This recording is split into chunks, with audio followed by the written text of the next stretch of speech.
The moment I saw her face through the window of that cabin, I knew my daughter wanted me dead. My name is Harold, and I am 67 years old. But let me take you back to the beginning, so you understand how a man who spent 42 years building a life could watch it crumble in a single weekend. I was born and raised in Thunder Bay, Ontario. Worked the paper mills for 3 decades before I started my own logging equipment supply business. Nothing fancy, but honest work. By the time I retired at 62, I had saved enough to live comfortably.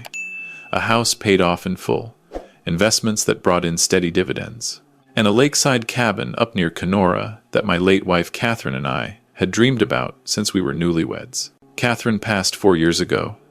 Pancreatic cancer. Took her in 8 months. After she was gone, I threw myself into being the best grandfather I could be. My daughter Rebecca and her husband Derek had given me 2 beautiful grandchildren, Ethan, who was 12, and little Sophie, who was 7. Those kids became my reason to keep going. I thought Rebecca and I were close. She called me every Sunday. She invited me for holiday dinners. When Derek lost his job at the auto plant in Oshawa 2 years ago, I helped them out. Paid their mortgage for 6 months, covered the kids' hockey and dance lessons. I never asked for a penny back. That is what family does, I told myself. Derek eventually found work again, something in insurance sales, but things never seemed to get better for them financially. There was always a new crisis. The car needed repairs. The furnace broke down. Ethan needed braces. I helped when I could. I wanted to. It was last September when Rebecca called me with what she said was a wonderful surprise. "Dad," she said, her voice bright and cheerful. "Derek and I have been talking, and we want to do something special for you. You have done so much for us, and you never take time for yourself. We booked you a week at a fishing lodge up in northern Manitoba. Fly-in only. Pristine wilderness. You always talked about wanting to do something like that." I was touched, genuinely touched. I had mentioned once, maybe twice, that I wanted to experience one of those remote fly-in lodges before I got too old to enjoy it. The fact that she remembered, that she and Derek had planned this for me, it meant more than I could express. "When do I leave?" I asked. "Next Friday," she said. "We already handled everything, the flights, the lodge, all of it. All you need to do is pack your fishing gear and show up at the airport." I should have asked more questions. I should have wondered how they could afford something like that when they were always struggling with bills. But I was so happy, so grateful, that I pushed those thoughts aside. The Thursday before my trip, I drove down to Oshawa to have dinner with them and say goodbye to the grandchildren. It was a lovely evening. Derek grilled steaks. The kids showed me their school projects. Rebecca hugged me tight when I left and told me she loved me. I drove home that night feeling like the luckiest man in the world, but I forgot my reading glasses at their house. I realized it when I got home and started packing. I could not spend a week at a fishing lodge without my glasses. So I drove back the next morning, early, figuring I would grab them and still make my afternoon flight from Toronto. I still had a key to their house from when I used to watch the kids. Old habit. I let myself in quietly, not wanting to wake anyone if they were still sleeping. That is when I heard them talking in the kitchen. I froze in the hallway, just outside the door. Something in Derek's voice made me stop. He sounded excited, eager, in a way that felt wrong. Once the insurance pays out, he was saying, we can finally get out from under all this debt, pay off the credit cards, maybe even move somewhere nicer, start fresh. Rebecca's voice was calmer. We just need to make sure everything looks natural. A man his age, alone in the wilderness. Heart attack, accidental drowning. Nobody is going to question it. My blood turned to ice. He trusts us completely, Derek said. He will take whatever medication you give him without a second thought. And the lodge owner is in on it. Old friend of mine from way back. He knows what to do. I pressed myself against the wall, barely breathing. My heart pounded so hard I was certain they could hear it. What about the kids? Rebecca asked. They do not need to know anything, Derek replied. As far as they are concerned, Grandpa had an accident. Tragic, but these things happen. And we will be there to comfort them with the money he left behind. Rebecca laughed, a sound I had heard 1,000 times. but now it sounded hollow, cruel. 300,000 in life insurance, she said. Plus the house, the cabin, his investments. We will finally be able to breathe. I stood there, frozen, as my entire world collapsed around me. My daughter, my only child, the baby I held in my arms the day she was born. The little girl who used to climb into my lap and beg me to read her stories. She was planning to kill me, for money. I do not know how long I stood there. It could have been seconds. It could have been minutes. But eventually, my survival instincts kicked in. I backed away from the door, silent as a ghost. I slipped out the front door without making a sound. I sat in my car for 20 minutes, shaking, tears streaming down my face. Part of me wanted to burst back in there and confront them, demand to know how they could do this, how my own flesh and blood could betray me so completely. But another part of me, the part that had survived 4 decades of hard work and loss and grief, that part knew better.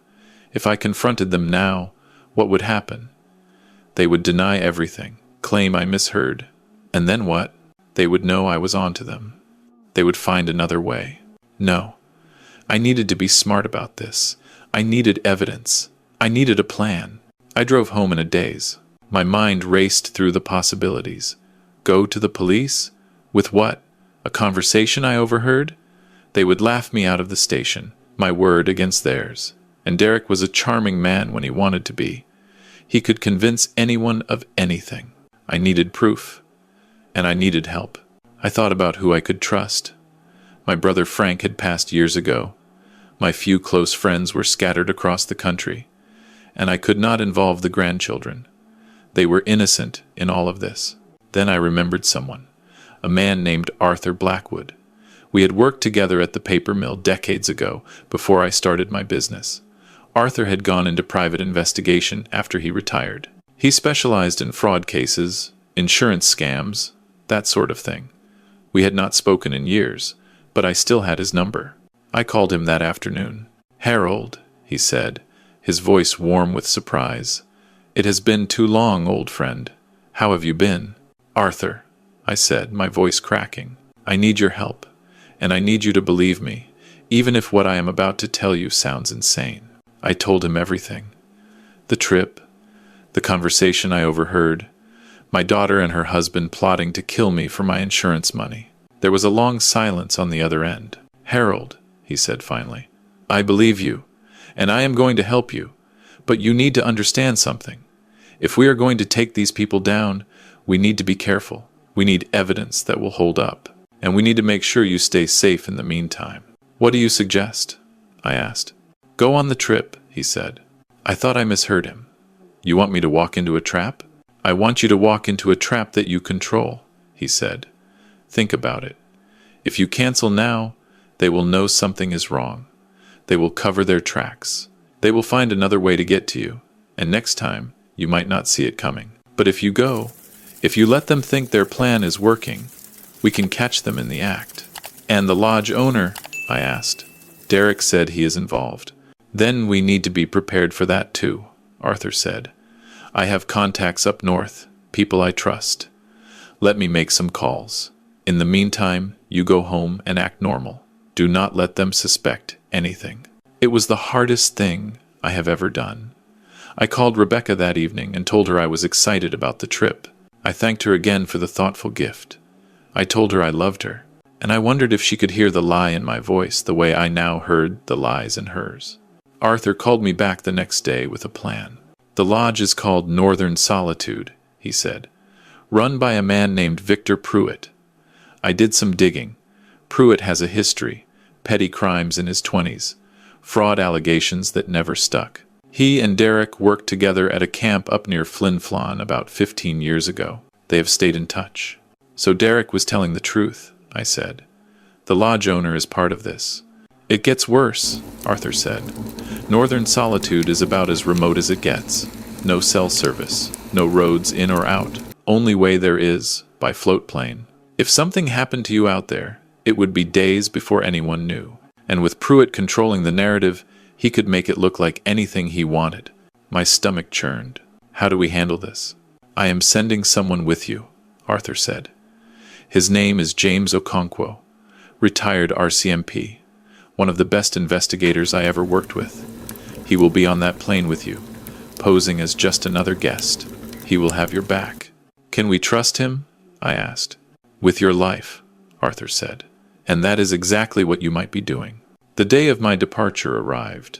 I drove to the regional airport in Sioux Lookout, where a small float plane would take me and a few other guests to Northern Solitude Lodge. There were 4 of us waiting at the dock. A young couple from Winnipeg on their honeymoon, a quiet man in his 50s with gray at his temples and calm, watchful eyes. And me. The quiet man approached me as we waited for the pilot. "Beautiful day for flying," he said.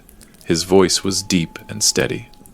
"I am James, heading up for some fishing and peace and quiet." "Harold," I said, shaking his hand. "Same here." He gave me a slight nod, almost imperceptible. But I understood. This was my ally. This was the man Arthur had sent to help me. The flight took about 90 minutes. We soared over endless boreal forest, countless lakes glittering in the sunlight. Under different circumstances, I would have found it breathtaking. Instead, I spent the entire flight wondering if I would live to see the return journey. Northern Solitude Lodge was exactly what you would expect from the name. A cluster of rustic cabins on a remote lake, surrounded by nothing but wilderness for 100 kilometers in every direction. The main lodge had a dining hall, a small bar, and a sitting area with a stone fireplace. There was no internet, no phone, just radio communication with the outside world. Victor Pruitt was there to greet us when the plane landed. He was a big man, broad-shouldered, and weathered by years in the bush. He smiled warmly as he shook my hand, but something in his eyes made my skin crawl. "You must be Harold," he said. "Your son-in-law, Derek, told me all about you. Said you deserved a trip of a lifetime. I intend to make sure you get exactly that." "I bet you do," I thought. But I smiled and thanked him for his hospitality. That first evening, I kept to myself, watched, listened. James did the same. Though we were careful not to seem too familiar with each other, I noticed things. The way Pruitt watched me a little too closely. The way one of the guides, a younger man named Terry, kept glancing my way and then looking quickly at Pruitt. The way my cabin was set apart from the others, at the end of a trail that led deeper into the woods. That night, James knocked softly on my door after the rest of the lodge had gone quiet. "We need to talk," he said. I let him in. He moved with the efficiency of a man who had spent decades in dangerous situations. "I did a sweep of your cabin," he said quietly. "Found this hidden under the floorboards near your bed." He held up a small plastic bag containing several white pills. "Do you recognize these?" I shook my head. "Digoxin," he said. "A heart medication. In high doses, it can cause a fatal cardiac arrest. Nearly impossible to detect in an autopsy if you do not know what you are looking for." My throat tightened. They really were going to kill me. "There is more," James said. "Pruitt has been making radio calls every evening around 9. I managed to listen in tonight. He was talking to someone about timing and location. He mentioned a fishing spot about 5 kilometers from here. Said it would happen tomorrow." I sat down heavily on the edge of my bed. Tomorrow. They were going to try to kill me tomorrow. How do we stop this? James sat across from me. We gather evidence. We record everything we can. I have equipment with me that Arthur provided, and we make sure you are never alone with Pruitt or any of his people. "And then what?" I asked. "And then we get you out of here alive," he said, "and we make sure everyone involved faces justice." The next morning, I was scheduled for a guided fishing trip. Just me and Terry, the young guide who had been watching me so nervously. I declined. I told Pruitt my back was bothering me from the flight. Said I would rather rest for a day and start fishing tomorrow. Pruitt did not like that. I could see it in his eyes. But he smiled and said, of course, whatever made me comfortable. James made a show of offering to go in my place. He said he was eager to try out the famous northern pike fishing he had heard so much about. Pruitt hesitated. Something passed across his face. Calculation. Then he agreed. They left after breakfast. James, Terry, and another guide named Mark. I watched them motor across the lake until they disappeared around a point of land. Then I started searching. Arthur had told me what to look for: financial records, communications, anything that could tie Pruitt to Derek and Rebecca's plan. I had perhaps 6 hours while the fishing party was out. I intended to use every minute.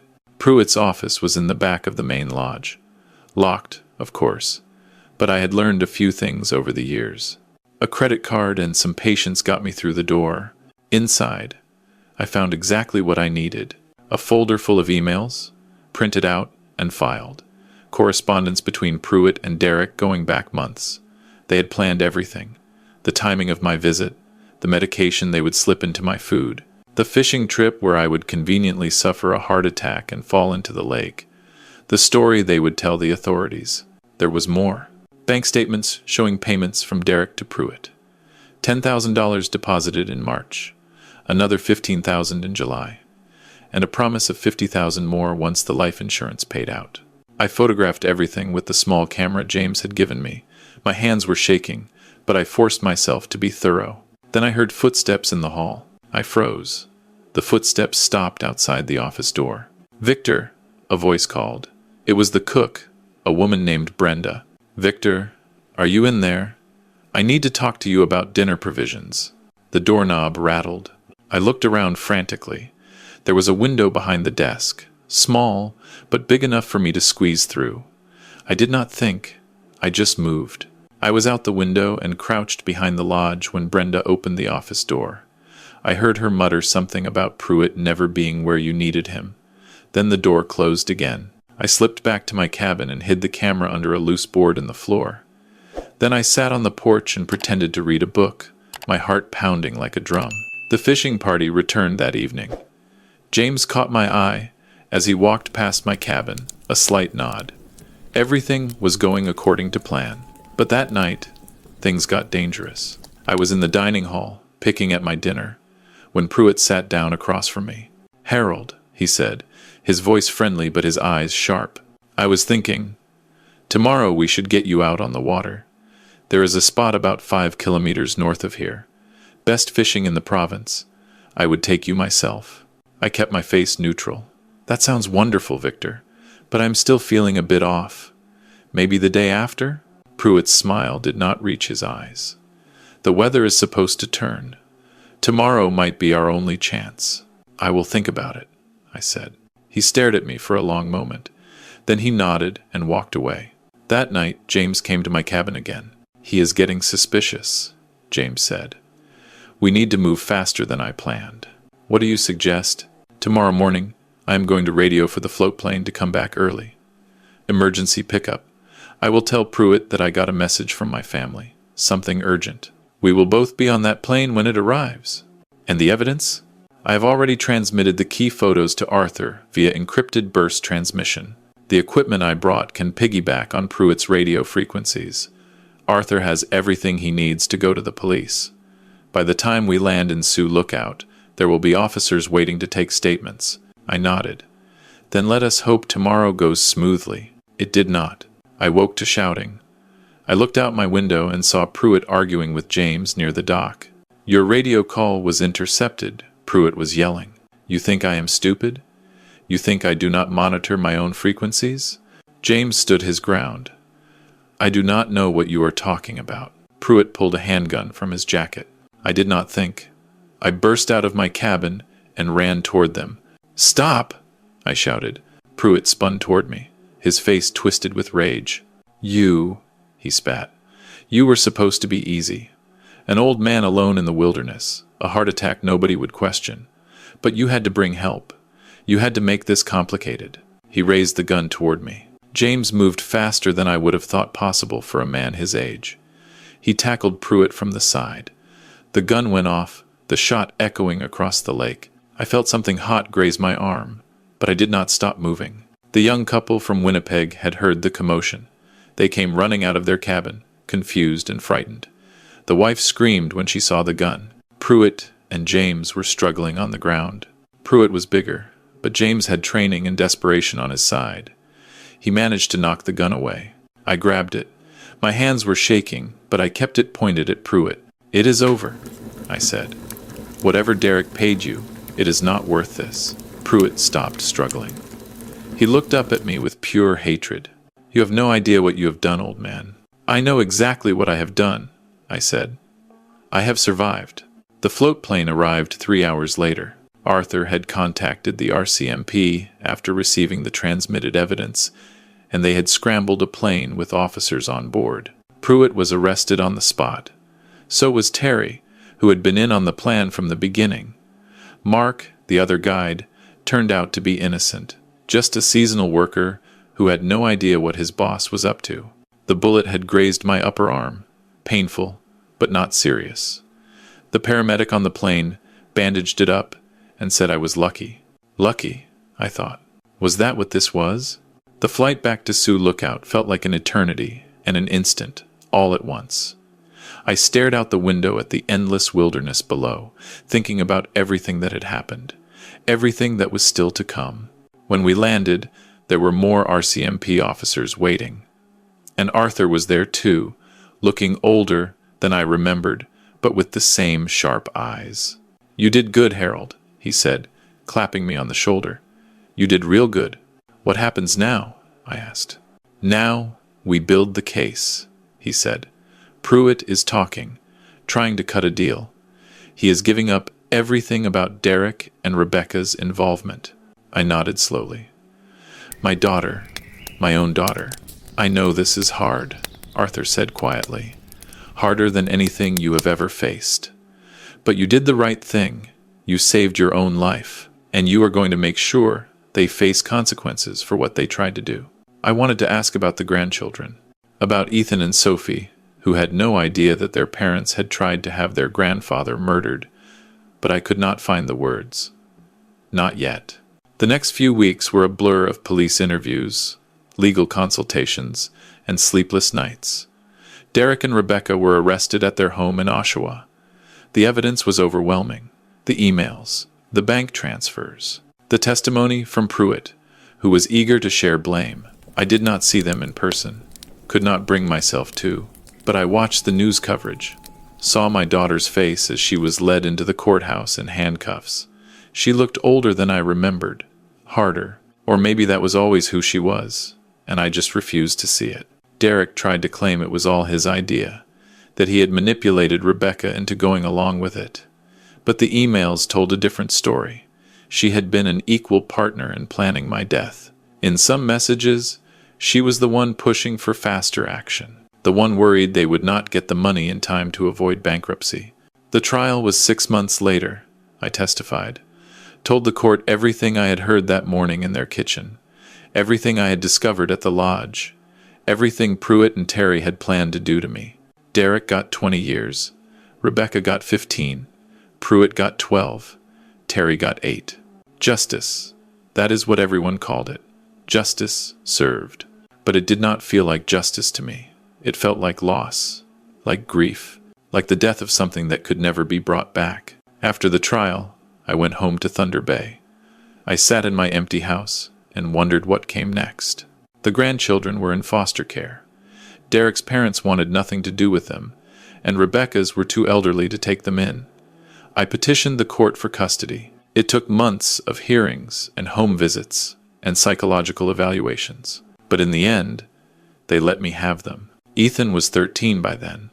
Sophie was 8. They were confused and angry and heartbroken. They knew their parents were in prison, but they did not fully understand why. How do you explain to children that their mother and father tried to kill their grandfather for money? You do not. Not all at once. You give them pieces of the truth as they can handle it. You answer their questions honestly but gently. You let them grieve and rage and cry, and you love them through all of it. It has been 2 years now. We live in my house in Thunder Bay. Ethan plays hockey on the weekends. Sophie takes dance lessons. We have dinner together every night. We go to the cabin on Kenora Lake in the summers. James and I have stayed friends. He comes up to visit a few times a year, brings his wife, a lovely woman named Beatrice. We fish together. We talk about everything and nothing. We never mention what happened at Northern Solitude, but it is always there, underneath. A bond forged in something terrible. Arthur passed away last year. Heart attack, the real kind. He was 78. I spoke at his funeral, told everyone that he saved my life, even though I never told them how. Sometimes the grandchildren ask about their parents. When can we see them? Do they miss us? Do they still love us? I tell them the truth. I do not know. I do not know what your mother and father feel anymore. But I know that I love you. I know that you are safe here with me. And I know that whatever happens, we are family. That is the thing about family, I have learned. It is not always the people who share your blood. Sometimes it is the stranger who sits next to you on a float plane and says, "Beautiful day for flying." Sometimes it is the old friend who picks up the phone and says, "Tell me everything." Sometimes it is the two children who lost their parents but gained a grandfather who will never, ever give up on them. I am 69 years old now. My arm still aches when the weather changes. I have nightmares sometimes, about the gunshot, about my daughter's voice planning my death, about the pills hidden under my floorboards. But I am alive. I am here. And I have learned something that took me almost 70 years to understand. You are never too old to fight for your own life. You are never too old to find new family in unexpected places. And you are never too broken to build something new from the pieces. That is my story. That is how my daughter tried to kill me for $300,000. And that is how I survived. If you are listening to this, and something I said resonates with you, I want you to know one thing. Trust your instincts. If something feels wrong, it probably is. And never, ever be afraid to ask for help. I did not think I would survive that fishing trip. I thought I was walking to my death. But here I am, 2 years later, cooking breakfast for my grandchildren, planning another summer at the lake, living a life I never expected to have. Sometimes the darkest moments lead you to the brightest places. And sometimes the family that tries to destroy you is replaced by a family that saves you. Thank you for listening. My name is Harold, and I am still here.